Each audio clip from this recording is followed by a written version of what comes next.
अकार्यक्षम घंटागाड्यामुळे शहरातील स्वच्छतेचा प्रश्न ऐरणीवर. शहरातील घनकचरा व्यवस्थापनासाठी नगरपालिकेकडून जवळपास 50 घंटागाड्या कार्यरत आहे.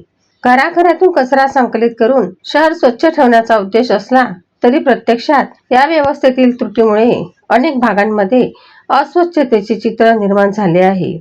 सध्या घंटागाड्या केवळ नागरिकांच्या घरातील कचरा गोळा करून तो शहराबाहेरील डम्पिंग ग्राउंड अथवा मोकळ्या जागेत टाकत असल्याचे दिसून येत आहे. मात्र रस्त्याच्या कडेला नागरिकांनी जमा केलेला कचरा उचलला जात नसल्याने अनेक ठिकाणी कचऱ्याचे ढीग साचलेले आहे. या साचलेल्या कचऱ्यांमुळे परिसरात दुर्गंधी पसरत असून वाऱ्यामुळे हा कचरा पुन्हा रस्त्यावर व नागरिकांच्या परिसरात विखुरला जात आहे. तसेच मोकाट जनावरे या कचऱ्यात अन्न शोधत असल्याने अस्वच्छतेत आणखी भर पडत आहे. काही ठिकाणी दुकानदार किंवा स्थानिक रहिवासी हा कचरा जाऊन टाकत असल्याने धूर व प्रदूषणाची समस्या निर्माण होत आहे. यामुळे नागरिकांच्या आरोग्यावरही विपरीत परिणाम होण्याची शक्यता व्यक्त केली जात आहे.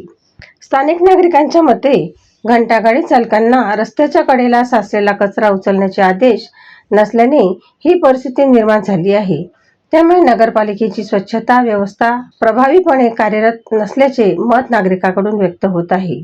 शहर स्वच्छ आणि प्रदूषणमुक्त ठेवण्यासाठी घरगुती कचऱ्यासोबतच सार्वजनिक ठिकाणी साचणारा कचरा नियमितपणे उचलण्याची मागणी नागरिकांकडून होत आहे.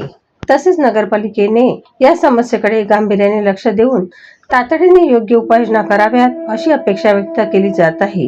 युवा क्रांती न्यूजसाठी टी. ललित, शेगाव.